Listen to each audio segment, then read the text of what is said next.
Hello guys, here's the next Unreal Engine Paragon tutorial, and I decided to replace the Mannequin with a new character that you can download here for free from the marketplace, and I will use the Paragon character Howitzer. Here you can see some preview images. I already downloaded the package. It is about 1.8 GB. Okay, I pressed this button here. As I said, it is already downloaded, so I can add it now to my project. The project is Paragon Test. I select it and press Add to Project. This will take some time. I'll speed this up and then open the project Paragon Test. Alright, here is the level. You can see that there is still the Mannequin as the enemy, and he's following Crunch, the player, by using a behavior tree. When he's hit, he is taken damage. You can see this here in the progress bar. Okay, but now let's open the Paragon Howitzer folder and add the new character to the scene. It comes with a character blueprint and an animation blueprint. First I drag the character blueprint into the level to see how this will look like. And I did this before I recorded the video, so the shaders are already compiled. So when you do this the first time, you must have some patience.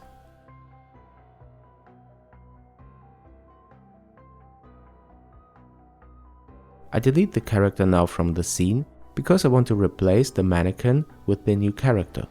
And the easiest way to do this is to open the character blueprint of the enemy and replace the skeletal mesh and the animation blueprint.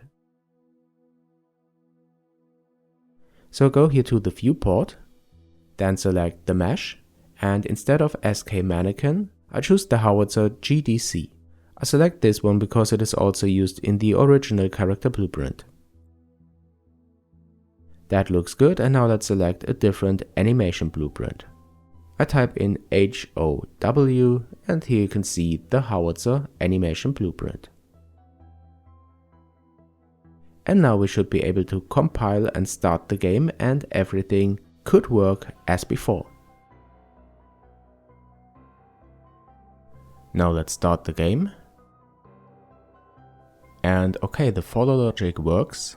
The animation blueprint is used, and the character is taken damage when he is hit, but he is not walking when he's following Crunch.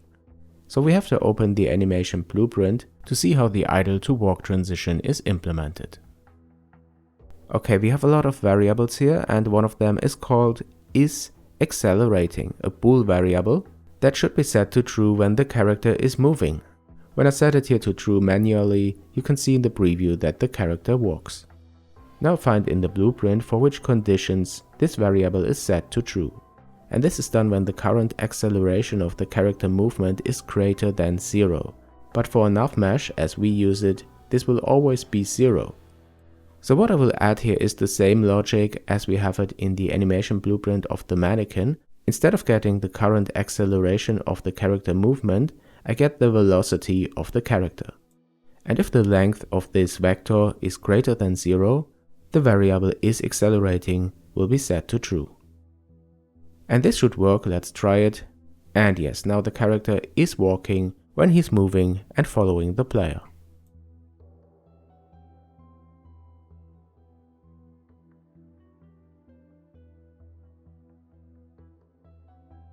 Okay guys, that's it. A new character is added. In the next part we will play animations when the character is hit and when he dies.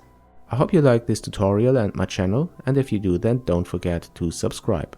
If you want to support me, think about being my patron. This would really help a lot. Thanks for watching, and I'll see you in the next one.